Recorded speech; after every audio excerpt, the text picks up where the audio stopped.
At first, I will discuss about some basic grammar, then I will go to conversation with you. আমরা কথা বলতে গেলে আমাদের যতগুলা গ্রামার প্রয়োজন তার ভিতরে আমরা একটা স্পোকেনের রুল সাজিয়েছি যে কথা বলার জন্য কি কি রুল আমাদের প্রয়োজন হয়, তেমন সব অনেক স্পোকেন রুল এর ভিতরে 100টা রুল হচ্ছে খুব গুরুত্বপূর্ণ রুল, যে রুলগুলো না জানলে আমরা কথা বলতেই পারি না। তেমন 100টা রুল দিয়ে আমরা একটা লেকচার শিট তৈরি করেছি। এই রুলের কিছু কিছু ইম্পর্ট্যান্ট স্ট্রাকচার আমরা একটু এখন দেখব। প্রথম স্ট্রাকচার হচ্ছে অ্যাজ ওয়েল অ্যাজ। এটার অর্থ হচ্ছে এটাও, সেই সাথে ওটাও, অথবা সেই সাথে বা এইটাও বা ওইটাও। যেমন বাংলাটা দাঁড়ায় এমন: সে একজন ভালো শিক্ষক, সেই সাথে একজন ভালো লেখক। রাজু ফুটবলের সাথে ক্রিকেটও খেলতে পারে। মেয়েটি সুন্দরী, সেই সাথে বুদ্ধিমতীও। সে আমাকে আশ্রয় দিয়েছিল, সাথে খাদ্যও দিয়েছিল। গাছ আমাদের ফলও দেয়, ছায়াও দেয়। এই ধরনের বাক্যগুলো আমরা যখন গঠন করব তখন আমাদের স্ট্রাকচারটা লাগবে as well as.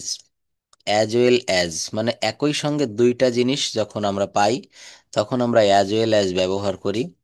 Tree gives us fruits as well as shade. গাছ আমাদের ফল দেয়, সাথে কি দেয়? ছায়াও দেয়। Tree gives us fruits as well as shade. তারপর একটা মেয়েটি সুন্দরী, সেই সাথে বুদ্ধিমতীও। The girl is beautiful. প্রথমে এটা করতে হবে, মেয়েটি সুন্দরী, the girl is beautiful. As well as শব্দের অর্থ হচ্ছে সেই সাথেও। তো the girl is beautiful as well as intelligent. সে একজন ভালো শিক্ষক। এইটুক কি হবে? He is a good teacher. সে একজন ভালো শিক্ষক, as well as good writer. হ্যাঁ, অ্যাজ ওয়েল অ্যাজ ব্যবহার করে আমরা এই ধরনের আরো অনেক বাক্য তৈরি করতে পারি। আমি বিরিয়ানিও খাই, সেই সাথে চাইনিজও পছন্দ করি। আমি ক্রিকেটও খেলি, সেই সাথে ফুটবলও ভালোবাসি। একই সাথে দুইটা জিনিস যখন কেউ পছন্দ করে বা দুইটা জিনিস একই সঙ্গে ঘটে, সে সুন্দরী মেয়েও চায়, যৌতুকও চায়। তো he wants a beautiful girl. সে সুন্দরী মেয়ে চায়, অ্যাজ ওয়েল অ্যাজ সাথে কি চায়? ডাউরি। ডাউরি মানে হচ্ছে যৌতুক বা যৌতুক প্রথা। এই রুলগুলো আমরা অ্যাজ ওয়েল অ্যাজ ব্যবহার করব, অর্থাৎ এর স্ট্রাকচারটা কেমন হবে? স্ট্রাকচারটা হবে সাবজেক্ট প্লাস ভার্ব, তারপর অ্যাজেক্টিভ অথবা নাউন, তারপর অ্যাজ ওয়েল অ্যাজ, তারপর হবে আবার অ্যাজেক্টিভ অথবা নাউন। যেমন এখানে সাবজেক্ট বসেছে দ্য গার্ল, এরপর ভার্ব বসেছে ইজ, তারপর এখানে অ্যাজেক্টিভ বসেছে বিউটিফুল, এরপর অ্যাজ ওয়েল অ্যাজ, তারপর আবার একটা অ্যাজেক্টিভ বসেছে ইন্টেলিজেন্ট। স্ট্রাকচার যদি মনে না থাকে আমরা একটা এক্সাম্পল মনে রাখবো। এক্সাম্পল দিয়ে স্ট্রাকচার করা যায়। আমরা ছোটবেলা থেকে ইংরেজি না শিখতে পারার আমাদের একটা বড় কারণ হচ্ছে সারা জীবন আমরা স্ট্রাকচার, বাক্য গঠন প্রণালী, রুল রুল শিখতে শিখতে আমাদের লাইফের সময় চলে গেছে। কিন্তু ইংরেজি ভাষাটা শুধু রুলের ভিতরে সীমাবদ্ধ না। এই ভাষাটা কিছুটা ভাব, কিছুটা মানে সিস্টেম, কিছুটা অনুমান করতে হয়। মেয়েটি বুদ্ধিমতী, সেই সাথে সুন্দরী। এখানে আমরা যদি রুল মুখস্থ করি subject plus verb plus adjective plus as well as plus adjective plus noun, এই রুল কতক্ষণ মনে থাকবে? এটা কি বেশিক্ষণ মনে থাকে? দেখবেন থাকে না। আর এইভাবে কতগুলা রুল শিখবেন আপনি বলেন? কতগুলা রুল আমি শিখাবো? আমাদেরকে একটা এক্সাম্পল মনে রাখা লাগে। মেয়েটি সুন্দরী, দ্য গার্ল ইজ বিউটিফুল, সেই সাথে বুদ্ধিমতী ও। সেই সাথে ইংরেজি হচ্ছে অ্যাজ ওয়েল অ্যাজ, তারপর হবে ইন্টেলিজেন্ট। সে একজন ভালো শিক্ষক, সেই সাথে ভালো লেখকও বটে। তাহলে কি হলো? হি is a good teacher as well as good writer. তো একটা কথা মনে রাখবো আমরা, শুধু রুল মুখস্থ করলে হবে না, আমাদের একটা ভাব, একটা সিকুয়েন্স অনুসারে আমাদেরকে ভাষাটা মনে রাখতে হবে। কতগুলো রুল মনে রাখা যায় বলেন? আপনার ফোনে অনেক মোবাইল নাম্বার সেভ করা, কয়টা নাম্বার আপনার মুখস্থ? তো শুধু যদি আমরা রুল মুখস্থ করি একটা সময় দেখা যাবে আমাদের ব্রেনে আর কাজ করছে না। এই জন্য আমরা এক্সাম্পল দিয়ে আমরা ভাবের সাথে ইংরেজিটা শিখব। এরপর একটা রুল দেখব, হাউ অ্যাবাউট। হাউ অ্যাবাউট এর বাংলা অর্থ হচ্ছে কেমন হয়। কেমন হয়, কম্পিউটার শিখলে কেমন হয়, ইংরেজি শিখলে কেমন হয়, কক্সবাজার সমুদ্র সৈকতে বেড়াতে গেলে কেমন হয়, এই শীতে রাঙামাটি গেলে কেমন হয়, এগুলা হচ্ছে হাউ অ্যাবাউট দিয়ে করব। এই স্ট্রাকচারটা আবার খুব সহজ আছে। How about, how about plus ভার্বের পর ING plus extension. How about plus ভার্বের পর আইএনজি প্লাস এক্সটেনশন। কি বলছে? হাউ অ্যাবাউট আমরা যদি কিছু বাক্য করতে চাই, কম্পিউটার শিখলে কম্পিউটার শিখলে কেমন হয়, প্রথমেই হাউ অ্যাবাউট দিতে হবে। এই ধরনের বাক্যগুলোতে কোনো কিছু শিখলে, কোনো কিছু খেলে কেমন হয়, এই ধরনের বাক্যগুলোতে প্রথমে হাউ অ্যাবাউট দিব। How about learning computer, how about taking a cup of coffee, how about going to Rangamati in this winter. এই দেখেন, এই গোয়িং, হাউ অ্যাবাউট এর পরে যে ভার্বটা দিব এটার পরে আইএনজি হবে। বলেন তো, ইংরেজি শিখলে কেমন হয়? How about learning English. Biryani খেলে কেমন হয়? হাউ অ্যাবাউট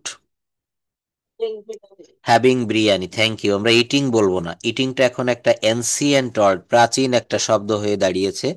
আমরা ইটিং এর পরিবর্তে টেকিং অথবা হ্যাভিং দিব।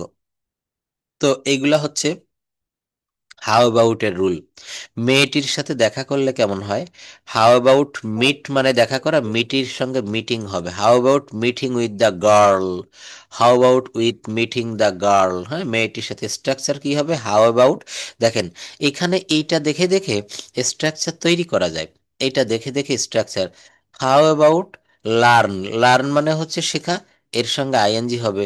How about learning computer, how about learning computer. Computer শিখলে কেমন হয়, লার্নের সঙ্গে আইএনজি, টেক মানে নেওয়া বা খাওয়া, এর সঙ্গে আইএনজি টেকিং। এই শীতে রাঙামাটি গেলে কেমন হয়? How about going to Rangamati in this winter. মেয়েটির সাথে দেখা করলে কেমন হয়? How about meeting with the girl. এই বিষয়গুলো আমাদেরকে একটু মনে রাখবো। আচ্ছা, তো এই রুল অনুসারে, এরই একটা সিকোয়েন্স অনুসারে আমরা গত ক্লাসে এগুলো একটু প্র্যাকটিস করেছিলেন। এখন এখান থেকে আমরা একটু বলি। হ্যাঁ, এটা হচ্ছে সেন্টেন্স ট্রান্সলেশন আমাদের একটা শিট। আমরা এখান থেকে একটু প্র্যাকটিস করি, টেন্স দিয়ে শুরু করি। তুমি ভাত খেয়েছিলে, এটা কি হবে? You ate rice. ইটের ভি2 হচ্ছে এট। তুমি ভাত খেয়েছিলে, এইটা দিয়ে চারটা বাক্য আমরা তৈরি করব। নেগেটিভ কি করব? তুমি ভাত খেয়েছিলে না বা তুমি ভাত খাওনি, এটা কি হয় বলেন তো? তুমি ভাত খাওনি কি হবে? Thank you, didn't eat rice. তুমি কি ভাত খেয়েছিলে, ইন্টারোগেটিভটা কি হবে? Did you eat rice. তখন কিন্তু একটা নোট অফ ইন্টারোগেশন চিহ্ন দিতে হবে, জিজ্ঞাসাবোধক চিহ্ন। ডিড ইউ ইট রাইস, তুমি কি ভাত খাওনি, নেগেটিভ ইন্টারোগেটিভ কি হবে? Didn't you eat rice. তাহারা ফুটবল খেলেছিল, তাহারা ফুটবল খেলেছিল। They played, they played football, তাহারা ফুটবল খেলেছিল। এটা নেগেটিভ কি হবে? তাহারা ফুটবল খেলেনি, দে ডিডেন্ট প্লে ফুটবল। তাহারা কি ফুটবল খেলেছিল? Did they play football. তাহারা কি ফুটবল খেলেনি? Didn't they play football. Laboni গান গেয়েছিল, স্যাং এ সং। লাবণী একটা গান গাচ্ছিল, পাস্ট কন্টিনিউয়াস হয়ে যাবে, তখন কি হবে? লাবণী একটা গান গাচ্ছিল। হুম। লাবণী অস সিঙ্গিং আ সং, লাবণী অস সিঙ্গিং আ সং। লাবণী একটা গান গাচ্ছিল না,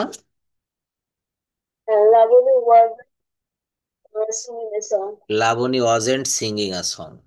লাবণী একটা গান গাচ্ছিল না। বাবা আমাকে ভালো উপদেশ দিয়েছিলেন, ফাদার,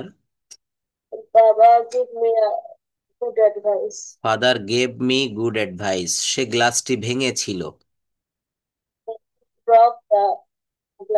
সে গ্লাসটি ভেঙেছিল না বা ভাঙেনি। গ্লাস। Thank you. অনেকে এটা আমরা বুঝতে পারি না যে ডিড দিলে তখন ভার্বের ওই ফর্মটা কিন্তু প্রেজেন্ট ফর্মে ফিরে আসে। এটা একটু মনে রাখবো আমরা, খুব ভালো। যে didn't, sorry, he didn't break the glass, অনেকে কিন্তু ওই হি ডিডেন্ট আবার ব্রোক রেখে দেয়। আমি দুধ পান করেছিলাম, আই। আর ড্রাম মিল্ক। Thank you. এই ভার্ব ফর্ম গুলো পড়তে হবে, হ্যাঁ, বেশি করে এই ভার্ব ফর্ম গুলো একটু পড়বেন। গো, এই যে ড্রিঙ্ক মানে হচ্ছে পান করা, ড্রিঙ্ক, এই যে ড্রিঙ্ক মানে হচ্ছে পান করা। আর পান করেছিলাম বা পান করেছিল, ড্রাঙ্ক। ভি টু হলে এই ভি টু এর অংশ পাস্ট ইনডেফিনিট হলে ভি টু ব্যবহার করব। আরেকটা রয়েছে ড্রাঙ্ক, ডি আর ইউএন কে, ড্রিঙ্ক, ড্রাঙ্ক, ড্রাঙ্ক। সে দুধ পান করেছিল। যদি বলা হয় সে দুধ পান করিয়াছে বা করেছে, প্রেজেন্ট পারফেক্ট ফর্ম, তখন কি হবে? He has drank milk, he has drank milk. এই ভি ফর্ম, এই ভার্বের ফর্মগুলা, কনজুগেশন অফ ভার্ব, এটা অনেক অনেক ভার্ব ফর্ম আছে। ভি থ্রি বা ভি টু আমরা জানি না। খুব একটু আনকমন টাইপের, এগুলো আমাদের একটু মুখস্থ করতে হয়। যেমন এখানে একটা রয়েছে স্ট্যান্ড, মানে হচ্ছে দাঁড়ানো। স্টুড, দাঁড়িয়েছিল, সে আমার পাশে দাঁড়িয়েছিল, হি স্টুড বিসাইড মি। তারপর পে মানে পরিশোধ করা, পেইড, পেইড। অনেকগুলোই আছে, খুব সহজ। বেশিরভাগ দেখবেন ভি টু আর ভি থ্রি একই রকম, 90% জায়গায় এমনটি হয়। যেমন স্পেন্ড মানে ব্যয় করা, আর ব্যয় করেছিল বা ব্যয় করিয়াছে, স্পেন্ট, স্পেন্ট, এই ডি এর পরিবর্তে এখানে টি হয়ে যাবে, স্পেন্ট, স্পেন্ট। মিট মানে হচ্ছে সাক্ষাৎ করা, মেট, মেট। রাইজ মানে হচ্ছে ওঠা, রাইজ, রোজ, রিজেন, রাইজ, রোজ, রিজেন। হ্যাঁ, যাই হোক, তো এগুলো আমরা মুখস্থ করব। এরপর বিড়ালটি একটি ইঁদুর মেরেছিল। বিভিন্ন টেন্স দেখেন, বিড়ালটি, the cat came to the mouse. Mouse, yes. নানি একটা গল্প বলেছিলেন, grandma told a story, grandmother told a story, নানি একটা গল্প বলেছিলেন। দেখেন নিচের দিকে যে আমরা অনেক সেন্টেন্স আছে এখানে। আচ্ছা, এগুলো আমরা একটু বলি। ফিউচার টেন্স, আমি শিক্ষক হইব, I will, I will be a teacher, I will be a teacher, আমি একজন শিক্ষক হব। আমি আগামীকাল খুলনায় যাব, আই উইল টুমরো, আমি আগামীকাল খুলনায় যাব না। I want to go to Khulna tomorrow. আমি কি আগামীকাল খুলনায় যাব? Go to Khulna tomorrow. তুমি পরীক্ষায় পাশ করবে। শহীদ আমার জন্য অপেক্ষা করবে।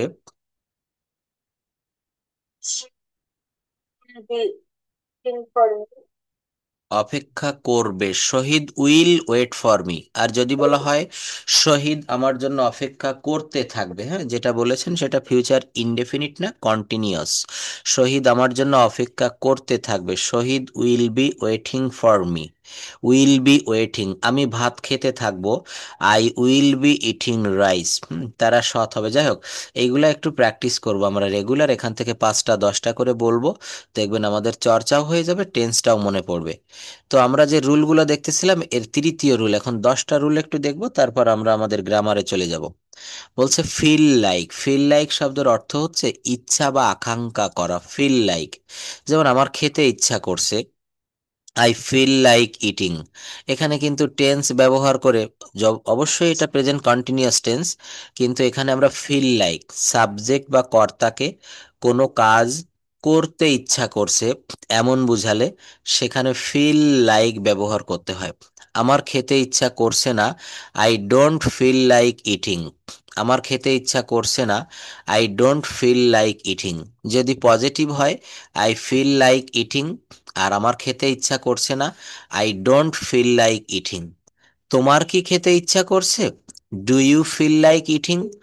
হ্যাঁ, do you feel like eating, তোমার কি খেতে ইচ্ছা করছে? আমার কফি খেতে ইচ্ছা করছে। যেমন আমার সকালে কফি খেতে ইচ্ছা করে, তো আই ফিল লাইক টেকিং বা having a cup of coffee. আমার পাখির মতো উড়তে ইচ্ছা করছে। কিসের মতো? পাখির মতো। I feel like flying like a bird, I feel like flying like. Structure কি হয়? Subject plus feel like. Structure কি দিব?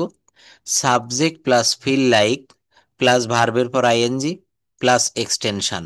হুম বলছে আমার পাখির মতো উড়তে ইচ্ছা করছে, I feel like flying like a bird. আমার ঘুমোতে ইচ্ছা করছে, আই ফিল লাইক স্লিপিং। আমার ঘুমোতে ইচ্ছা করছে, আই ফিল লাইক স্লিপিং। আমার বৃষ্টিতে ভিজতে ইচ্ছা করছে, I feel like waiting in the rain. আচ্ছা, তাহলে এটা হচ্ছে ফিল লাইক যে যত কথা বলা যায়। আমার কানাডায় যেতে ইচ্ছা করছে, I feel like going to Canada. আমার আমেরিকায় যেতে ইচ্ছা করছে, I feel like going to America. আমার এখন ফল খেতে ইচ্ছা করছে, I feel like eating fruits. আমার এখন ভাত খেতে ইচ্ছা করছে, I feel like having rice. এটা হচ্ছে ফিল লাইক দিয়ে যে কোনো কথা এগুলো বলা যাবে, যে আমার এইটা করতে ইচ্ছা করছে, আমার ইচ্ছা করছে না। আমার কি ইচ্ছা করছে, তখন ডু আনতে হবে। একটা বাক্যকে আমরা বিভিন্নভাবে ট্রান্সফর্ম করা শিখব। যেমন একই রকমের মিল্ক, দুধ থেকে বিভিন্ন রকমের মিষ্টি তৈরি হয়। আর একই রকমের একটা ভার্বকে বিভিন্নভাবে ব্যবহার করা যায়। সেইটাকে একটা টেন্স থেকে অন্য টেন্সে যে দেখিয়েছিলাম না, যে একটা বাক্যকে কিভাবে 30টা বাক্য করা যায়, এখানে তাই ফিল লাইক দিয়ে করেছি, I feel like eating, I don't feel like eating. আবার ইন্টারোগেটিভ করেছি, তোমার কি বৃষ্টিতে ভিজতে ইচ্ছা করছে। তো প্রেজেন্ট ইনডেফিনিট টেন্সকে যদি আমরা ইন্টারোগেটিভ বানাতে চাই, তখন ডু ব্যবহার করতে হয় প্রশ্নবোধক করতে গেলে। Do you feel like waiting in the rain, তোমার কি বৃষ্টিতে ভিজতে ইচ্ছা করছে। আর নেগেটিভ ইন্টারোগেটিভ যখন করব, তোমার কি বৃষ্টিতে ভিজতে ইচ্ছা করছে না, don't you feel like waiting in the rain, don't you feel like waiting in the rain. এরপরে একটা দেখব হচ্ছে কিপ এর ব্যবহার। কিপ, কিপ মানে হচ্ছে লেগে থাকা, এমন একটা বোঝাচ্ছে। লেগে থাকো, তুমি জিতবে। হাসতে থাকো, তুমি সুখী হবে। নামাজ পড়তে থাকো, সকল সমস্যার সমাধান পাবে। তো এটা হচ্ছে আমরা কিপ প্লাস ভার্বের পর আইএনজি ব্যবহার করব। লেগে থাকো, তুমি জিতবে। Keep staying, you will win. কি বলা হচ্ছে, keep staying, you will win. হাসতে থাকো, তুমি সুখী হবে। Keep smiling, you will be happy. Keep smiling, you will be happy. যেতে থাকো, আমি পরে আসব। Keep smiling, sorry, keep going, I will come later. Keep going, I will come later. নামাজ পড়তে থাকো, কিপ প্রেয়িং। নামাজ পড়তে থাকো, কিপ প্রেয়িং। সকল সমস্যার সমাধান পাবে। You will get the solution of all problems. You will get the solution of all problems, সকল সমস্যার সমাধান পাবে। এরপর বলছে আই উইশ আই কুড, আমি যদি পারতাম। আই উইশ আই কুড কেমন হয়, আমি যদি পাখির মতো উড়তে পারতাম। I wish I could fly in the sky. I wish I could fly in the sky. আমি যদি আমার দেশের জন্য কাজ করতে পারতাম। I wish I could work for my country. অর্থাৎ স্ট্রাকচারটা কেমন হবে, স্ট্রাকচার হবে I wish I could, I wish I could, এরপর ভার্বের base form plus extension. I উইশের পরে আই কুড প্লাস ভার্বের বেস ফর্ম প্লাস এক্সটেনশন। আমি যদি পাখির মতো উড়তে পারতাম। I wish I could fly like a bird. আমি যদি আমার দেশের জন্য কাজ করতে পারতাম। I wish I could work for my country. আমি যদি সুস্বাস্থ্য বজায় রাখতে পারতাম। I wish I could maintain my good health. আমি যদি ভালো মানুষ হতে পারতাম। I wish I could be a good human being. আমি যদি ধূমপান ছেড়ে দিতে পারতাম। I wish I could give up smoking. এরপর দেখবো ইউজ টু, খুব সহজ একটা নিয়ম এবং আমাদের প্রতিনিয়ত এটা ব্যবহার করতে হয়। বলছে ইউজ টুটা হচ্ছে অতীতকালের নিয়মিত অভ্যাস। আমি কানাডায় বাস করতাম, এখন বাংলাদেশে চলে আসছি। অতীতে আমার এটা অভ্যাস ছিল, বা আমি অনেক দিন যাবৎ সেখানে ছিলাম। I use to live in Canada, আমি কানাডায় বাস করতাম। আমি শাকসবজি পছন্দ করতাম। I use to like vegetables. I used, U S E D. স্ট্রাকচারটা মনে রাখবো, সাবজেক্ট প্লাস ইউজ টু। স্ট্রাকচারটা কেমন হয়, subject plus use to plus ভার্বের বেস ফর্ম দিতে হবে প্লাস এক্সটেনশন। আমি শাকসবজি পছন্দ করতাম। I use to like vegetables. আমি পবিত্র কোরআন তেলাওয়াত করতাম। I use two reside Holi কোরআন। আমি নদীতে গোসল করতাম। I use two bath in the river. সে নদীতে গোসল করত। He use to bath in the river. আমি প্রতিদিন একটি ডিম খেতাম। I use two it an egg every day. I use two it an egg every day. আমি প্রতিদিন বিশ্ববিদ্যালয়ে যেতাম। I use to go to university every day.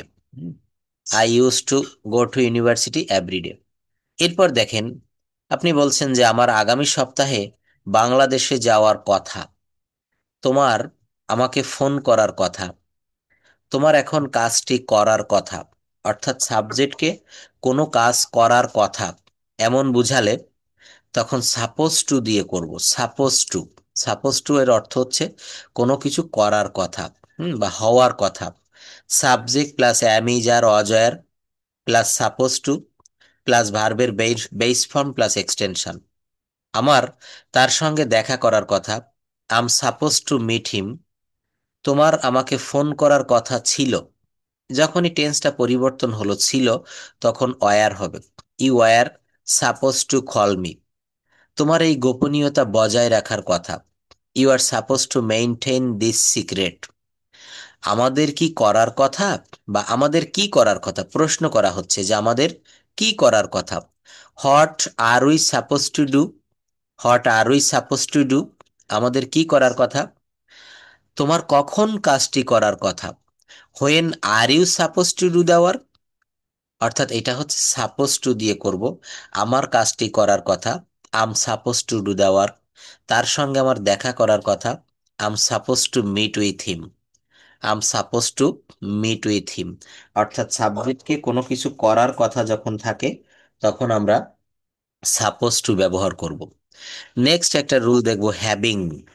শুধু হ্যাভিং। হ্যাভিংটা কেমন?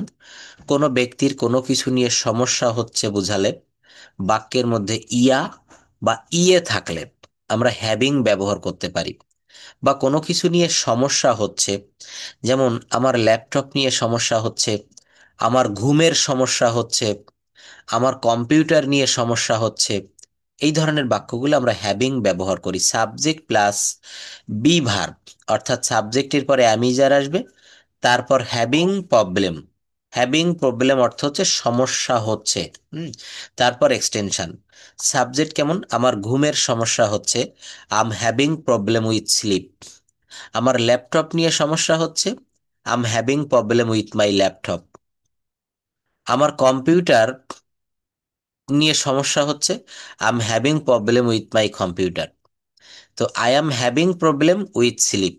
তো এখানে সাবজেক্ট হচ্ছে আই, তারপর হচ্ছে বি ভার্বের একটা ভার্ব অ্যাম ইজ আর। তো যেহেতু প্রেজেন্ট টেন্স, আই অ্যাম, এরপর হ্যাভিং, তারপর problem with sleep. Having problem একসঙ্গে হবে। I am having. Having plus verb, having problem plus extension. I'm having problem with sleep. I'm having problem with laptop. I'm having problem with my bike. Next rule দেখবো, how come. কি কারণে বা কিভাবে। তুমি কি কারণে এতটা হতাশ? তুমি কিভাবে এত বড় ভুলটি করলে? তুমি কি কারণে কোনো সিদ্ধান্তে আসতে পারো না? এই ধরনের বাক্যগুলো আমরা কিভাবে গঠন করব? হাউ কাম দিয়ে করব। হাউ কাম স্ট্রাকচারটা হবে how come plus subject plus verb. খুব সহজ একটা নিয়ম। হাউ কামের পরে সাবজেক্ট দিতে হবে। হাউ কামের পরে সাবজেক্ট, তারপর ভার্ব। কি কারণে তুমি এতটা হতাশ? How come you are so upset.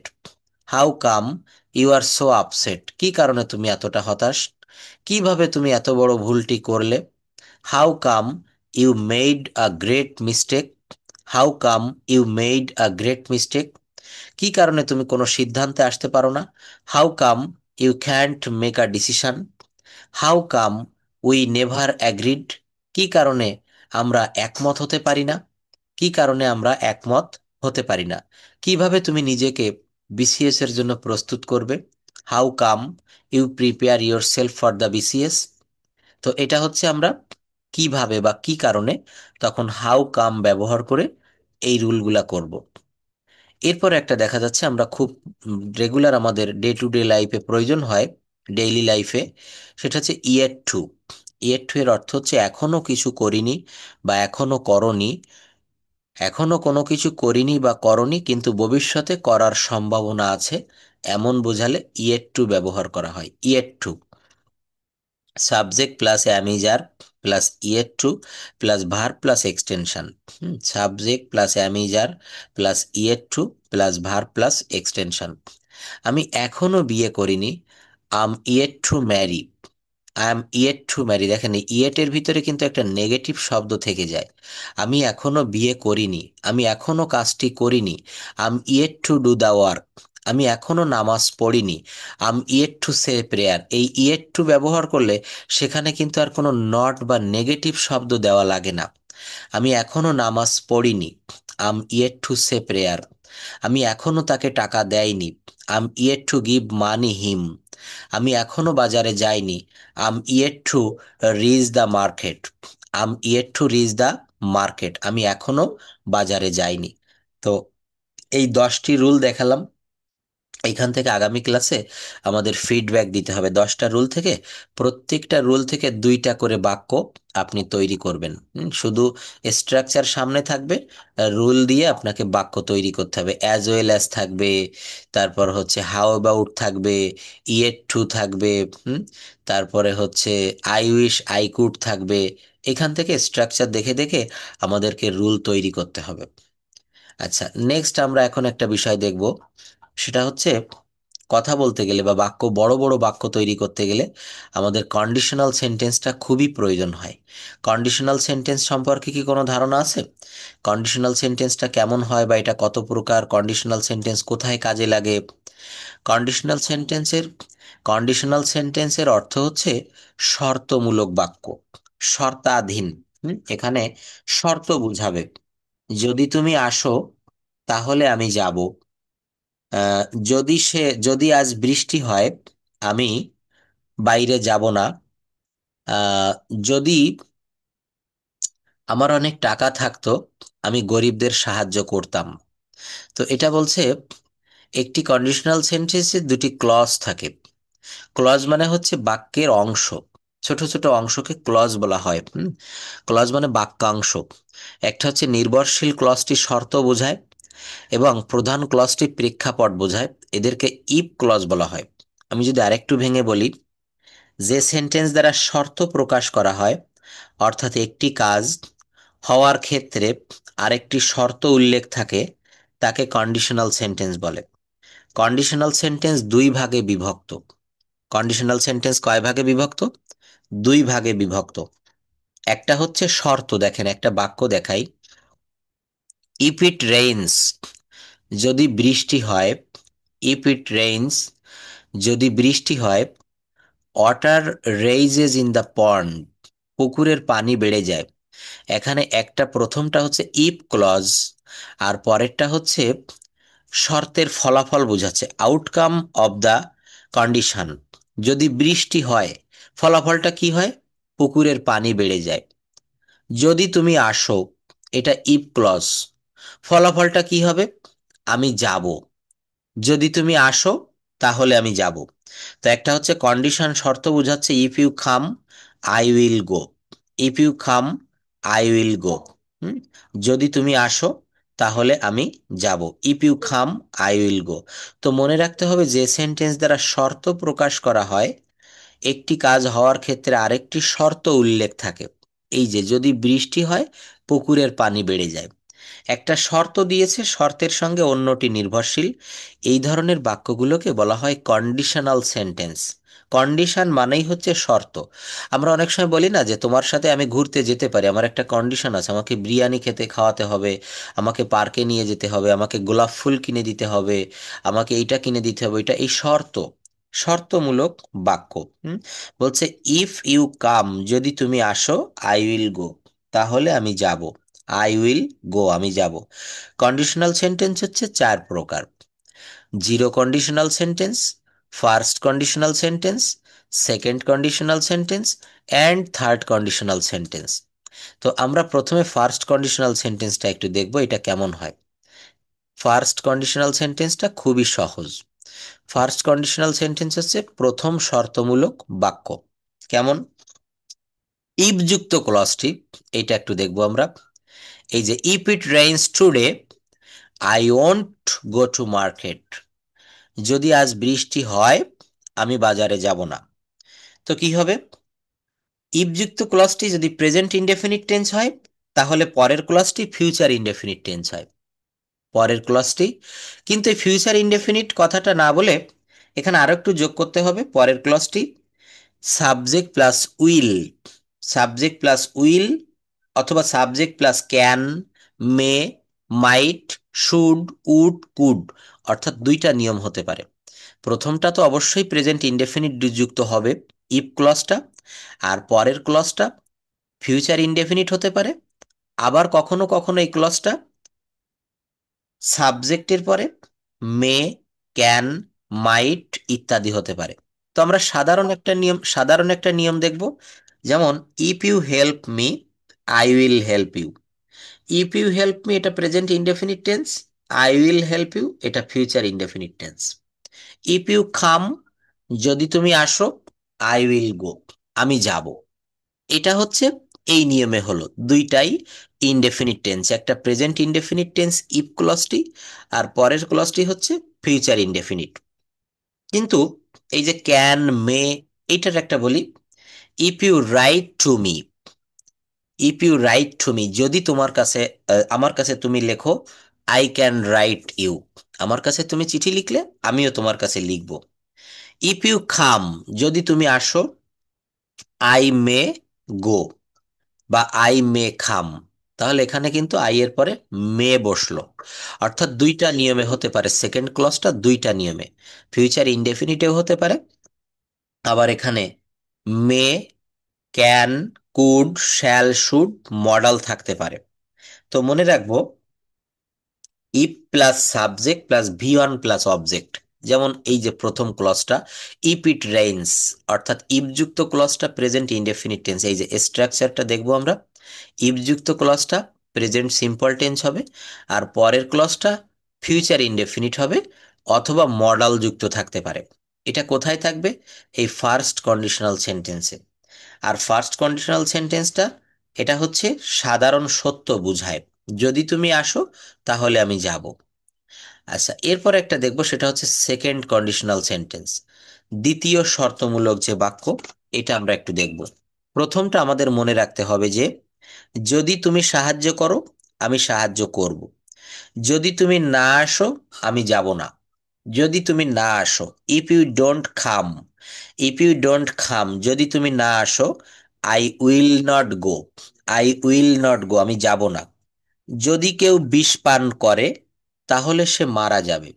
যদি কেউ বিষ পান করে, ইফ এনিওয়ান টেক্স পয়জন, যদি কেউ বিষ পান করে, he will die. He will die. যদি তুমি হেঁটে যাও, তোমার বেশি সময় লাগবে।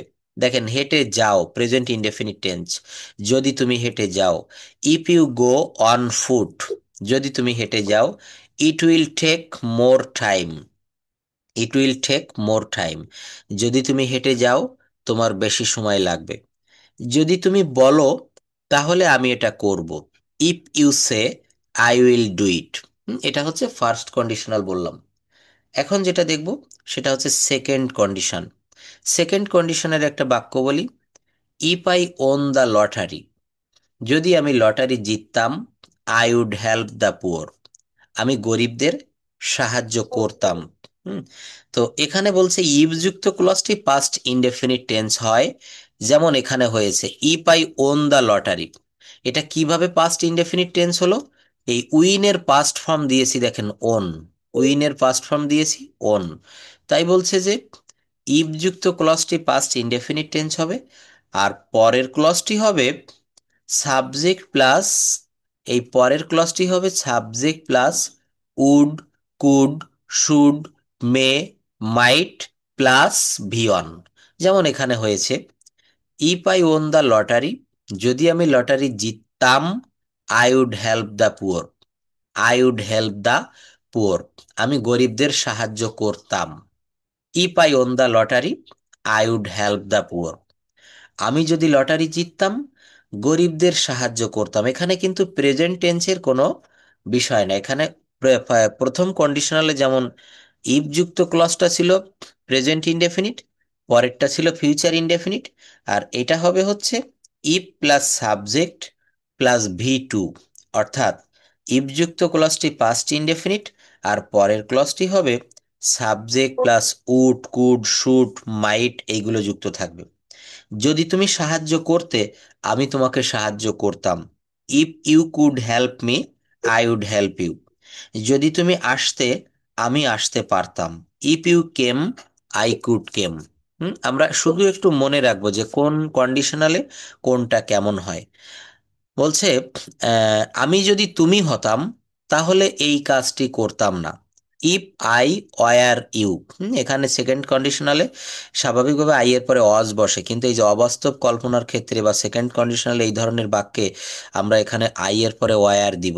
ইফ আই ওয়ার ইউ, আমি যদি তুমি হতাম, I would not do this work, তাহলে আমি এই কাজ করতাম না।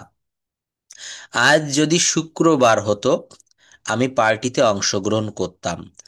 If today were Friday, if today were Friday, I would attend the party, আমি পার্টিতে অংশগ্রহণ করতাম। আমি যদি পাখি হতাম, আমি যদি পাখি হতাম, আমি আকাশে উড়তাম। If I were a bird, if I were a bird, I would fly in the sky, I would fly in the sky, তাহলে আমি আকাশে উড়তাম। হুম? তারপর বলছে তুমি যদি অনেক, ইফ যদি আজকে শুক্রবার হতো, আজকে যদি শুক্রবার হতো, if if today were Friday, আমি পার্টিতে, টুডে ওয়ার বসালেন যে হ্যাঁ অবাস্তবের জন্য। হ্যাঁ ইয়েস, আজ যদি শুক্রবার হতো, কিন্তু আজ তো হচ্ছে বুধবার, বুধবারে কখনো শুক্রবার হয় না, তাই সেই জন্য এখানে এটা হচ্ছে। তো বলছে যে মনে রাখবেন ইফ দ্বারা যদি এমন কোনো ইচ্ছা বোঝায় যা বাস্তবে কখনোই সম্ভব না, তবে পার্সনের সাথে ওয়ার বসাতে হবে। পার্সন আই হলেও ওয়ার, ইউ হলেও ওয়ার, আর যদি উই হয় তাহলে তো এমনিতেই ওয়ার হবে। উই প্লুরাল হলে ওয়ার হয়, কিন্তু এখানে সাবজেক্ট সিঙ্গুলার হলেও এখানে ওয়ার দিতে হবে। কোথায় দিব? ইফ দ্বারা যদি এমন কোনো ইচ্ছা বা কামনা বাসনা বোঝায় যার দ্বারা, যেটা কখনো বাস্তবে রেজাল্ট আসা সম্ভব না, বাস্তবে সম্ভব না, সেখানে ওয়ার বসাতে হবে। বলছে আমি যদি পাখি হতাম, মানুষ কি কখনো, আপনি কি বা আমি কি কখনো পাখি হতে পারি? পারি না। এজন্য if I was a bird হবে না, if I were a bird, if I were a bird. আমি যদি পাখি হতাম, আমি আকাশে উড়তাম। I would fly in the sky, I would fly in the sky, আমি যদি পাখি হতাম, আমি আকাশে উড়তাম। আচ্ছা, তাহলে এটা হচ্ছে সেকেন্ড কন্ডিশনাল গেল।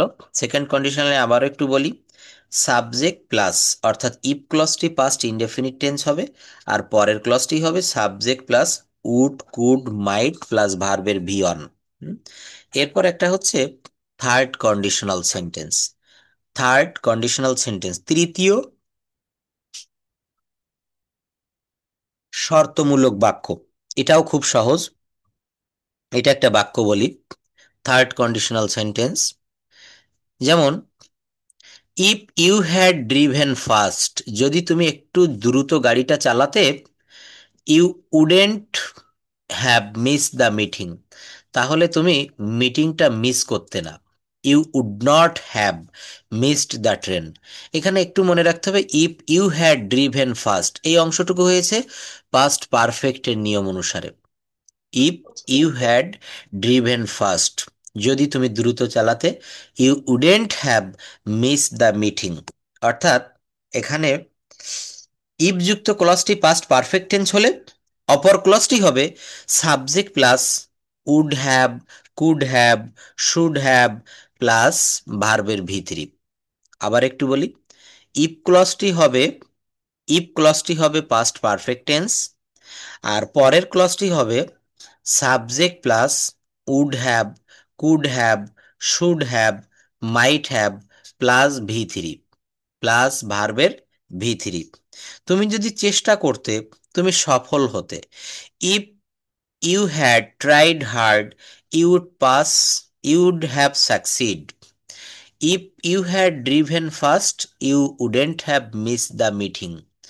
If I had been in your position, আমি যদি তোমার জায়গায় হতাম, I would not have gone there, I would not have gone দেয়ার, আমি যদি তোমার জায়গায় হতাম, আমি সেখানে যেতাম না।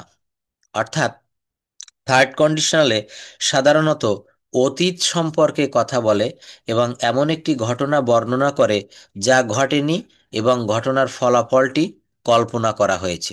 ঘটনার ফলাফলটি কল্পনা করা হচ্ছে। হুম? তো বলা হচ্ছে if plus past perfect tense. If যুক্ত ক্লজটা হবে পাস্ট পারফেক্ট টেন্স, আর পরের ক্লজটা হবে subject plus would have, could have, should have. আমি যদি তোমাকে দেখতাম, আমি তোমাকে বিষয়টা বলতাম। আমি যদি তোমাকে দেখতাম, এইটুক কি হবে? If I had seen you, if I had seen you, I would have told you the matter. I would have told you the matter. এই যে সাবজেক্টের পরে would have, should have, could have, এগুলো দিতে হবে। বলছে আমি যদি তোমাকে দেখতাম, আমি এই ব্যাপারটা তোমাকে বলতাম। তো এটা হচ্ছে third conditional sentence.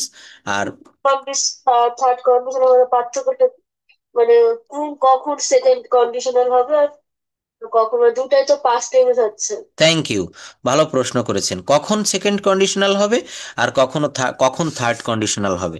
Second conditional হবে হচ্ছে ইফ যুক্ত ক্লজটি যখন পাস্ট ইনডেফিনিট টেন্স হবে। ইফ যুক্ত ক্লজটি পাস্ট ইনডেফিনিট কেমন হলো? If I won the lottery. আর পরের ক্লজটা কি হবে? সাবজেক্ট প্লাস উড, কুড, মাইট। এই যে if I won the lottery, I would help the poor. এটা সেকেন্ড কন্ডিশনালের একটা বাক্য, খুব ভালোভাবে এই একটা বাক্য মনে রাখি। If I won the lottery, I would help the, I would help the poor. আমি লটারি যদি জিততাম, গরিবদের সাহায্য করতাম। একটা ইফ ক্লজটা পাস্ট ইনডেফিনিট, আর পরের ক্লজটা subject plus would, could, mite. R third কন্ডিশনালে গিয়ে কি হয়? থার্ড কন্ডিশনালটা আরো সহজ। এই ইফ ক্লজটি হবে পাস্ট পারফেক্ট টেন্স, মনে রাখবো। সেকেন্ড কন্ডিশনালে কেবল কি বুঝালাম এইমাত্র? ইফ ক্লজটি হয় পাস্ট ইনডেফিনিট। আর এখানে থার্ড কন্ডিশনালে কি হবে?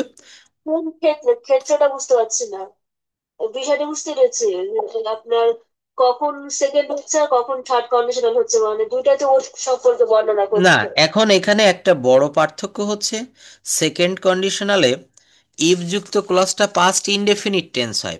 এইটা দেখে আপনি সহজে বুঝবেন পার্থক্যটা এখানে। If I won the lottery, win মানে জয়লাভ করা, জেতা। আই ওন, এটা V two form, V two. If I won the lottery, hmm, if I won the lottery. If he worked hard, যদি সে কঠোর পরিশ্রম করতো, ওয়ার্কের ভি টু হচ্ছে worked. If he worked hard, he would shine in life.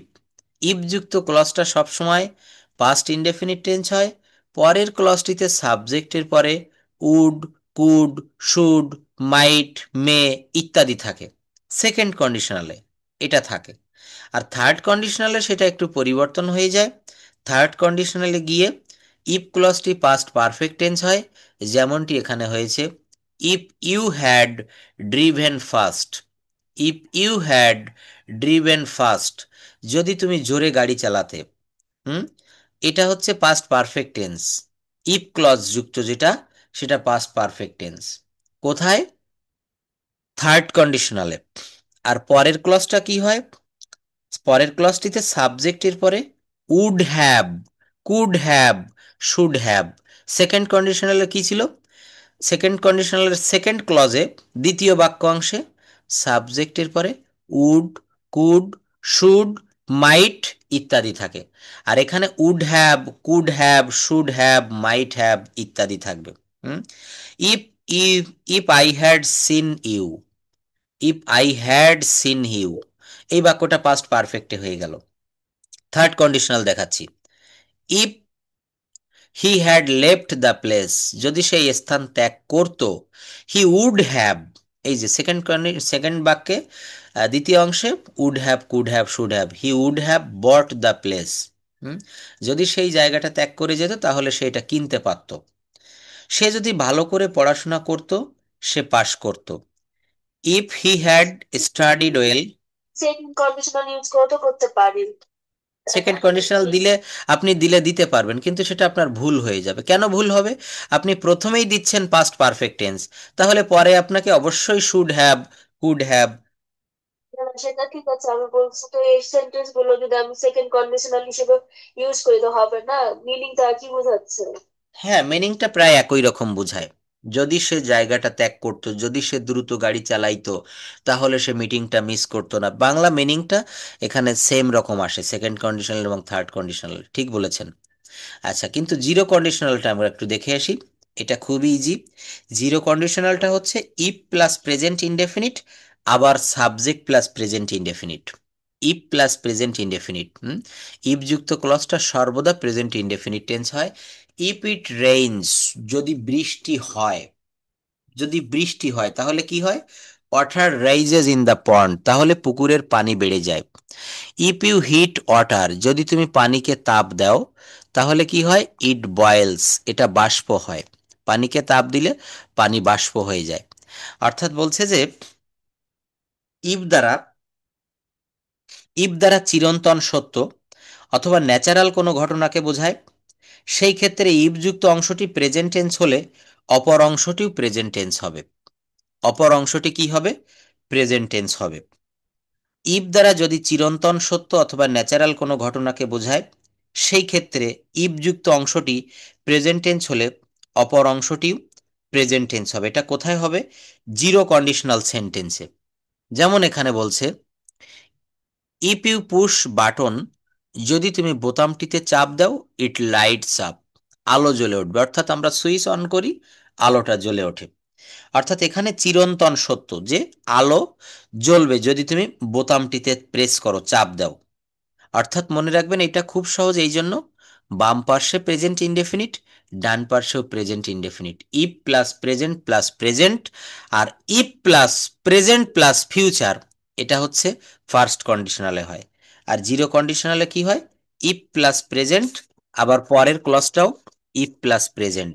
হুম যদি বলা হয় যদি আজ বৃষ্টি হয়, তাহলে আমি ছাতা ব্যবহার করি বা করতে হয়। If it rains today, we can use umbrella. If you hit water, it বয়েলস। If it rains, water rises in the pond.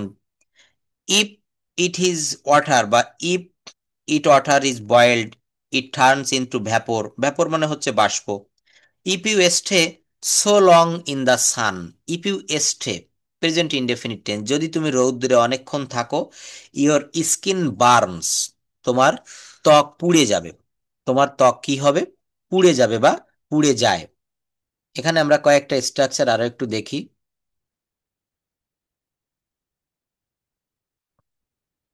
Conditional sentence খুব সহজ যদি আমরা এটা একটু ভালোভাবে নিতে পারি। হুম, যেমন দেখেন, যদি পরিশ্রম করো অবশ্যই সফল হবে। If you work hard, you will succeed. যদি তোমাকে বলা হয় তুমি এটা করবে, নিশ্চয়ই বুঝতে পারছেন এটা হচ্ছে ফার্স্ট কন্ডিশনাল। বাম পাশে প্রেজেন্ট টেন্স, ডান পাশে ফিউচার ইনডেফিনিট টেন্স। বাম পাশে প্রেজেন্ট ইনডেফিনিট, ডান পাশে ফিউচার ইনডেফিনিট। যদি কাজে ফাঁকি দাও, চাকরি থেকে ছাঁটাই হবে। If you cheat at the work, you will B fired. হুম আমি তোমার সাথে থাকবো যদি তুমি সঠিক পথে থাকো। I will be with you if you R on the right path. যদি তুমি সঠিক পথে থাকো। এগুলো হচ্ছে সব ফার্স্ট কন্ডিশনাল। যদি তুমি হেঁটে যাও, তোমার বেশি সময় লাগবে। If you go on foot, you will take more time. এটা হচ্ছে সব ফার্স্ট কন্ডিশনাল দিয়ে দেখেছি। এখন আমরা সেকেন্ড কন্ডিশনালের কয়েকটা স্ট্রাকচার দেখি। যদি তুমি সাহায্য করতে, আমি তোমাকে সাহায্য করতাম। এখানে পাস্ট ইনডেফিনিট, আর এর পরেরটা উড, কুড, শুড অথবা ক্যান, মে, মাইট ইত্যাদি। ইফ ইউ হেল্পড মি, যদি তুমি আমাকে সাহায্য করতে, I would help you. I would help you, আমি তোমাকে সাহায্য করতাম। যদি তুমি আসতে, আমি আসতে পারতাম। If you Khem, if you came, I could খাম। আই কুড খাম, আমি আসতে পারতাম। পরেরটা দেখব।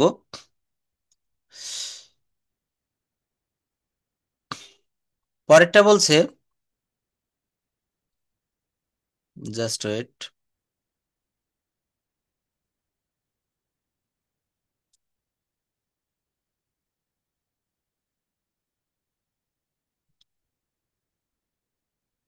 হ্যাঁ, পরে বলছে যে হ্যাঁ, যদি তুমি পড়াশোনা করতে, তুমি ভালো ফলাফল করতে। ইফ ইউ স্টাডিড হার্ড, যদি তুমি কঠোর পড়াশোনা করতে, you would get good result. যদি তুমি বলতে, তবে আমি এটা জানতাম। ইফ ইউ সেইড, ইফ যুক্ত ক্লজটা past indefinite. If you say, সেখান থেকে এসেছে বি টু হচ্ছে said. If you said it, I would know it, আমি এটা জানতাম। যদি তুমি আলোচনা না বুঝতে, আমি তোমাকে বুঝিয়ে দিতাম। If you didn't understand the discussion, I would make you understand. এই দেখেন, সেই পজিটিভ ভার্ব চলে এসেছে, মনে আছে? মেক ইউ আন্ডারস্ট্যান্ড, আমি তোমাকে বুঝাতাম। মেক আন্ডারস্ট্যান্ড মানে বুঝানো, নিজে বোঝা, অপরকে বুঝানো। যেখানে কোনো সরাসরি রিয়েল পজিটিভ না থাকে, সেখানে make, have, let, get, help এইগুলা দিয়ে কিন্তু পজিটিভ করতে হয়। তো এটা হচ্ছে সেকেন্ড কন্ডিশনালে এমনটি থাকে। থার্ড কন্ডিশনাল, সেকেন্ড কন্ডিশনালে আরো কিছু বাক্য। যদি তুমি না আসো, আমি যাব না। যদি তুমি ইংরেজিতে ভালো হও, তুমি একটা চাকরি পাবে। এগুলো ফার্স্ট কন্ডিশনালে আবার। আচ্ছা, সেকেন্ড কন্ডিশনালে আমরা আরো কিছু বাক্য দেখব। ছাপাগুলো সব এখানে একটু উলট পালট এসেছে। হ্যাঁ, বলছে যদি তুমি সাহায্য করতে, আমি তোমাকে সাহায্য করতাম। If you helped me, I would help you. যদি তুমি আসতে, আমি আসতে পারতাম। If you came, I could come. এটা হচ্ছে সেকেন্ড কন্ডিশনালে দেখালাম। আচ্ছা, তারপর একটা দেখবো, সেটা হচ্ছে আমাদের ডাব্লিউএইচ দিয়ে কিভাবে বাক্যগুলো একটু বড় করা যায়। ডাব্লিউএইচ ওয়ার্ডের পরে ইনফিনিটিভ ব্যবহার করব। যেমন আমরা জানি গো মানে হচ্ছে যাওয়া, কিন্তু যদি বলা হয় যেতে, টু গো, টু গো ব্যবহার করলে সেই বাক্যটা ইনফিনিটিভ হয়ে যায়। যেতে, টু ইট খেতে, টু প্লে খেলতে। হুম। তো বলা হচ্ছে সাধারণত know, teach, learn, how, explain, tell এই সকল ভার্বের পর ডাব্লিউএইচ অথবা ইনফিনিটিভ ভার্ব বসাতে হয়। Infinitive, W H plus infinitive. যেমন আমি জানি কিভাবে রান্না করতে হয়। তো কিভাবে এইটুকুর ইংলিশ হচ্ছে হাউ টু। কিভাবে ইংলিশ হচ্ছে হাউ টু। আমি জানি কিভাবে মোটর বাইক চালাতে হয়। I know how to ride a motor bike. আমি জানি কিভাবে রান্না করতে হয়। আমি জানি ইংলিশ কি হবে? I know. আর হ্যাঁ, আর হাউ টু মানে হচ্ছে কিভাবে বা কেমন করে। আই নো হাউ টু, আমি জানি কিভাবে। তো আমি জানি কিভাবে কি করতে হয়। আমি জানি কিভাবে রান্না করতে হয়। I know how to cook. আমি জানি কিভাবে ভাত রান্না করতে হয়। I know how to cook rice. আমি জানি কিভাবে সাঁতার কাটতে হয়। I know how to swim. আমি জানি কিভাবে ফুটবল খেলতে হয়। তখন কি হবে? I know how to play football. আমি জানি কিভাবে ইংরেজি শিখতে হয়। I know how to learn English. আমি জানি কিভাবে জানালাটি খুলতে হয়। তো উইন্ডো। তাহলে এটা হচ্ছে নো হাউ টু অর্থ হচ্ছে জানা। No how to cook, no how to play, no how to swim. এবার একটা দেখবো হোয়ার টু। হোয়ার টু, হোয়ার টু মানে হচ্ছে কোথায় বা কোথায় যেতে হয়। আমি জানি কোথায় যেতে হয়। I know where to go. I know where to go. আমি জানি কোথায় যেতে হয়। আমি জানি কোথায় খেলতে হয়। I know where to play. আমি জানি কোথায় ঘুমোতে হয়। I know where to sleep. আমি জানি কোথায় বসতে হয়। I know where to sit. আমি জানি কোথায় লিখতে হয়। I know where to write. আমি জানি কোথায় স্বাক্ষর করতে হয়। I know where to sign. তাহলে আমরা দেখেছি হাউ টু, এবার দেখলাম হোয়ার টু। হাউ টু মানে হচ্ছে কিভাবে, আর হোয়ার টু মানে হচ্ছে কোথায়। কি হবে বলেন? আচ্ছা, হোয়ার টু মানে হচ্ছে কোথায়। কোথায়? এটা মনে রাখবেন একটু, এগুলো দিয়ে আমি এগুলো দেখবেন পাঠিয়ে দেয়, এগুলো দিয়ে বাক্য করতে হবে, হ্যাঁ, নিজে নিজে। এটা হচ্ছে সব থেকে ইংরেজিতে কথা বলার শ্রেষ্ঠ উপায়। আমরা এগুলো দিয়ে এখানে আমি তো অল্প কয়েকটা ভার্ব দিয়েছি। যেমন হোয়েন টু মানে হচ্ছে কখন। হোয়েন টু ওপেন, কখন খুলতে হয়। হোয়েন টু স্টপ, কখন বন্ধ করতে হয়। হোয়েন টু রিড, কখন লিখতে হয়। এখানে আপনি ইচ্ছা মতো আরো অনেক ভার্ব ব্যবহার করতে পারেন। আমি জানি কখন আসতে হয়। I know when to come. I know when to open. I know when to stop. I know when to read, আমি জানি কখন ইংরেজি পড়তে হয়। I know when to read English, আমি জানি কখন চিঠি লিখতে হয়। I know when to write a letter. এরপর হচ্ছে আমি জানি কেন ইংরেজি শিখতে হয়। I know why to. Why to মানে কি হবে বলেন তো? হোয়াই টু মানে হচ্ছে কেন। হোয়াই টু শব্দের অর্থ হচ্ছে কেন। I know why to learn English. I know why to learn English. I know why two love people, আমি জানি কেন লোকজনদের ভালোবাসতে হয়। I know why two read English, আমি জানি কেন ইংরেজি পড়তে হয়। I know why to cook rice. I know why to prepare biryani. I know why to go to Dhaka. এটা হচ্ছে হোয়াই টু মানে হচ্ছে কেন, হোয়েন টু মানে কখন, হোয়ার টু মানে কোথায়, হাউ টু মানে হচ্ছে কিভাবে। হাউ টু মানে কিভাবে, হাউ টু শব্দের অর্থ কিভাবে। এরপর রয়েছে হট টু, মানে হচ্ছে কি। আমি জানি কি পড়তে হয়, I know what two read. আমি জানি কি খেতে হয়। আপনি বলছেন স্যার আমি জানি স্বাস্থ্য ভালো রাখতে গেলে কি কি খেতে হয়। I know what to eat to maintain a good health. আমি জানি কি লিখতে হয়। I know what to write. আমি জানি কি রান্না করতে হয়। I know what to cook. এটা হচ্ছে হট টু দিয়ে কয়েকটা রুল আমরা দেখলাম, what to, why to, when to. এই ধরনের আরো অনেক স্ট্রাকচার রয়েছে।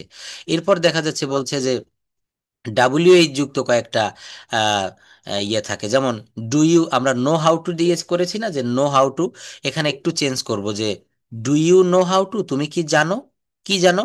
Do you know how to speak English, তুমি কি জানো কিভাবে ইংরেজিতে কথা বলতে হয়। তুমি কি জানো কিভাবে পত্রিকা পড়তে হয়, বা তুমি কি আমাকে বলতে পারো কিভাবে ইংরেজি পত্রিকা পড়তে হয়। Could you tell me how to read English newspaper. তুমি কি, আমাকে জানতে হবে এটা একটা পরিবার কিভাবে সুন্দরভাবে চালাতে হয়।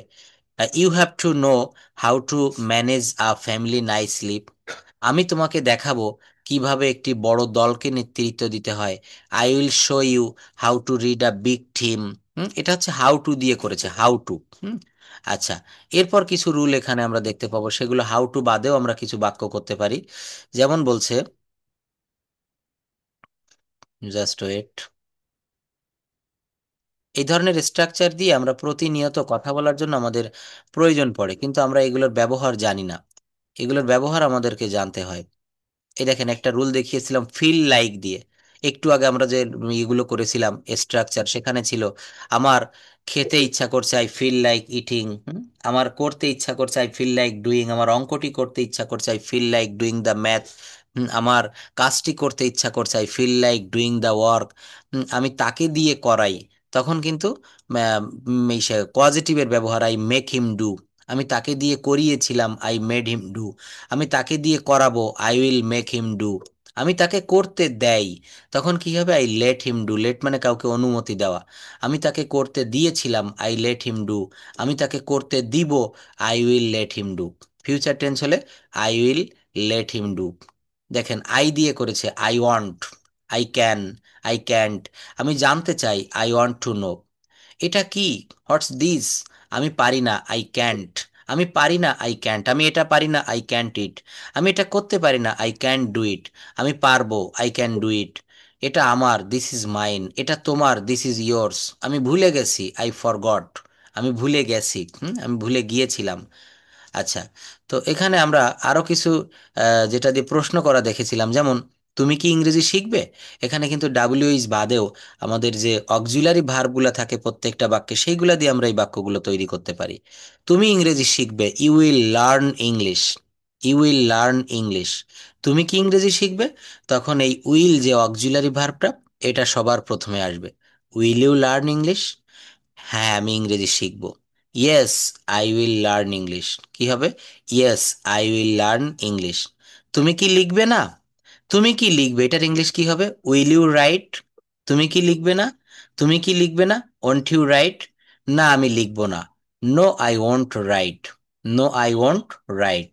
তুমি কি আগামীকাল ঢাকা যাবে, will you go to Dhaka tomorrow. হ্যাঁ আমি আগামীকাল ঢাকা যাব, yes I will go to Dhaka tomorrow. কি হবে, yes I will go to Dhaka tomorrow. তারপর বলছে তুমি কি সিঙ্গাপুর যাবে, will you go to Singapore. No, I won't go to Singapore. অর্থাৎ এখানে আমরা বাক্যগুলো এমন ভাবে সাজাবো যে প্রত্যেকটা বাক্যের সঙ্গে ডাব্লিউএইচ যুক্ত থাকবে। তো ডাব্লিউএইচ বাদেও আমরা দেখলাম যে কিভাবে অক্সিলারি ভার্ব ব্যবহার করে আমরা প্রশ্ন করতে পারি। হুম, অক্সিলারি ভার্ব যেমন you will go to Dhaka, তুমি ঢাকায় যাবে। কিন্তু এই প্রশ্নটাকে আমরা যদি বলি তুমি কি ঢাকায় যাবে, will you go to Dhaka. তুমি কি ভাত খাবে, will you eat rice. Will you eat rice, হ্যাঁ আমি ভাত খাবো। Yes I will eat rice. Yes I will eat rice. আচ্ছা, জাস্ট ওয়েট।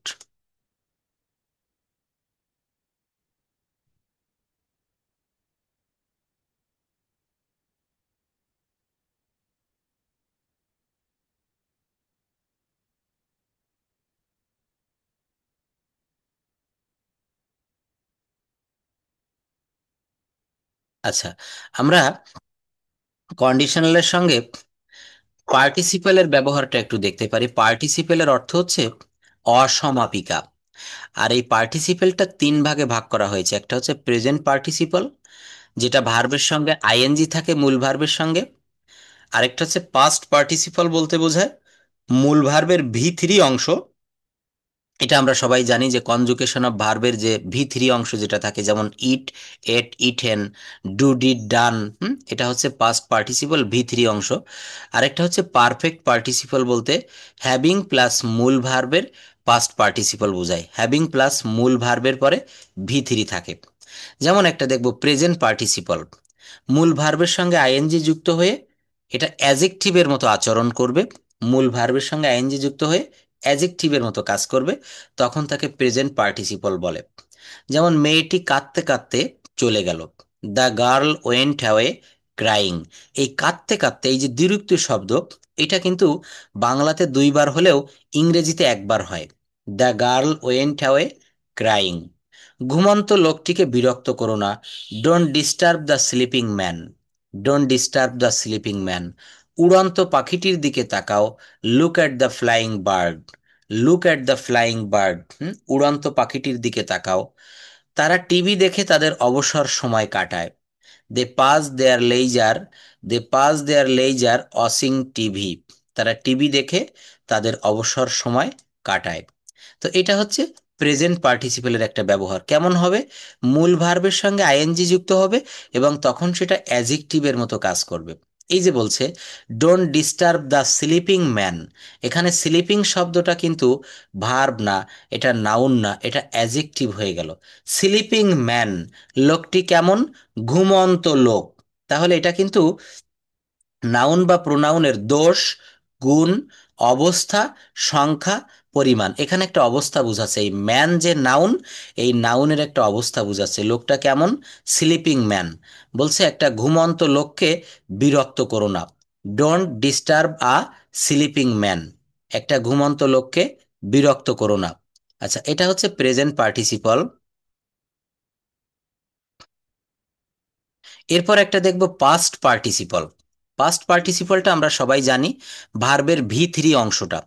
ভার্বের পাস্ট পার্টিসিপল ফর্ম যখন অ্যাজেকটিভের মতো কাজ করে, ভার্বের পাস্ট পার্টিসিপল যখন অ্যাজেকটিভের মতো কাজ করে, তখন তাকে পাস্ট পার্টিসিপল বলে। এর অর্থ, বাংলা অর্থটা কৃত, কাজটি কৃত করা হয়েছে, বা হিত বা রহিত, এমন একটা অর্থ দেয়। যেমন তাহারা আমাদের আমন্ত্রিত অতিথি। এই যে আমন্ত্রিত, মানে কি আমন্ত্রণ করা হয়েছে। এটি একটি অপ্রত্যাশিত স্বপ্ন, বা এটি একটি প্রত্যাশিত স্বপ্ন। মনে রাখবো আমরা, ভার্বের ভি3 অংশ যখন অ্যাজেকটিভের মতো কাজ করবে, তখন সেইটাকে পাস্ট পার্টিসিপল বলবে।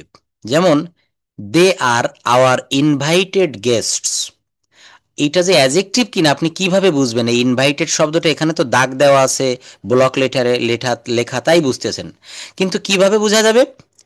সারা জীবন আমরা মনে রাখবো, অ্যাজেকটিভের পরে কিন্তু একটা নাউন বসানো যায়। এই যে যেমন দেখেন, দে আর আওয়ার ইনভাইটেড, এরপরে গেস্ট বসেছে, তাহারা আমাদের নিমন্ত্রিত অতিথি। কেমন অতিথি? নিমন্ত্রিত। দে আর আওয়ার ইনভাইটেড গেস্টস। এটি একটি প্রত্যাশিত স্বপ্ন। This is an expected dream. এই দেখেন এক্সপেক্টেডটা এখানে কিন্তু অ্যাজেক্টিভ হয়ে গেছে। কেন? এরপর একটা নাউন আছে, এবং এই নাউনের একটা অবস্থা বোঝাচ্ছে যে স্বপ্নটা কেমন। স্বপ্ন, ড্রিম তো এটা নাউন, স্বপ্নটা হচ্ছে প্রত্যাশিত স্বপ্ন। এই জন্য expected, invited, outspoken, broken, এর প্রত্যেকটা কিন্তু এখানে পাস্ট পার্টিসিপেল, এবং এখানে এই যে দাগ দেওয়া শব্দগুলা, এগুলো কিন্তু অ্যাজেক্টিভ। এটা হচ্ছে পাস্ট পার্টিসিপেল। আচ্ছা, আরেকটা দেখব হচ্ছে পারফেক্ট পার্টিসিপেল। তিনটা বলেছি পার্টিসিপেল তিন প্রকার। এটা হচ্ছে পারফেক্ট পার্টিসিপেল গঠনের দুটি উপায় হয়। হ্যাভিং প্লাস ভার্বের পাস্ট পার্টিসিপল থাকে, হ্যাভিং প্লাস ভার্বের পাস্ট পার্টিসিপল থাকে, হ্যাভিং এর পরে বিন থাকতে পারে, বিন প্লাস ভার্বের পাস্ট পার্টিসিপল থাকতে পারে, অথবা পাস্ট পারফেক্ট পার্টিসিপেলের অর্থ দিবে, অর্থটা হবে ইয়ে, এমন একটা অর্থ দেবে ইয়ে বা উয়া। যেমন দেখেন, বিশ্ববিদ্যালয়ে পাশ করে জয় একটি ভালো চাকরি পেল। Having past university, having past university, Joy got a good job. বিশ্ববিদ্যালয় পাশ করে জয় একটি ভালো চাকরি পেল। জনতার মার খেয়ে ছিনতাইকারীটি মারা গেল। হ্যাভিং বিন বিটেন, দেখেন বাক্যটা কত সুন্দর। হ্যাভিং বিন বিটেন মানে মায়ের খেয়ে, বাই ম্যাস পিপল, জনগণের দ্বারা। ম্যাস মানে হচ্ছে গণ বা জন। The snatcher died, the thief died, চোরটি মারা গেল। অর্থাৎ পারফেক্ট পার্টিসিপেলটা তিনটা নিয়মে হতে পারে। একটা জিনিস মনে রাখবো, ভার্বের প্রেজেন্ট ফর্মের সঙ্গে আইএনজি যুক্ত হয়ে যখন অ্যাজেক্টিভ হবে তখন সেটা প্রেজেন্ট পার্টিসিপল। আর ভার্বের পাস্ট পার্টিসিপল তো আমরা অলরেডি জেনেছি, যেটা ভি3 অংশ, কিন্তু এটা বাক্যে বসে যখন অ্যাজেক্টিভের মতো কাজ করবে। যেমন দে আর আওয়ার ইনভাইটেড গেস্টস, এখানে ইনভাইটেড শব্দটা হচ্ছে পাস্ট পার্টিসিপল। হুম, ইনভাইটেড শব্দটা, তারা আমাদের নিমন্ত্রিত অতিথি। এই ইনভাইটেডটা অ্যাজেক্টিভের মতো কাজ করেছে এবং এটা পাস্ট পার্টিসিপল। আরেকটা হচ্ছে perfect participle, having past university, university পাশ করার পর বা পাশ করিয়া Joy got a good job, Joy একটা ভালো চাকরি পেয়েছিল। হ্যাভিং প্লাস ভার্বের পাস্ট পার্টিসিপল এখানে ব্যবহার করা হয়েছে। যাই হোক, এই তিনটা বিষয় আমি পাঠিয়ে দিচ্ছি, আবার একটু দেখবেন। আর মেইন বিষয়টা হচ্ছে কন্ডিশনাল সেন্টেন্স, শর্তমূলক বাক্য। আর আরেকটা প্রেজেন্টেশনের টপিকস দিচ্ছি, আগামী ক্লাসে একটু রেডি করে রাখবেন, এটার উপর আমরা কথা বলবো। সেটা হচ্ছে merits and demerits of using mobile phone, mobile phone ব্যবহারের উপকারিতা এবং এর অপকারিতা। বর্তমান সময়ে মোবাইল ফোন ব্যবহার করে আমরা অনেক ভালো দিক খুঁজে পাচ্ছি, আবার এর অনেক খারাপ দিকও কিন্তু রয়েছে। এটার উপর আমরা আগামী ক্লাসে প্রথমেই প্রেজেন্টেশন দিব। কথা বলতে হবে, হ্যাঁ, শুধু রুল শিখলে হবে না, প্রচুর পরিমাণে আমাদের স্পিকিং প্র্যাকটিস করতে হবে। তো এগুলো একটু রেডি করে রাখবেন। That's all.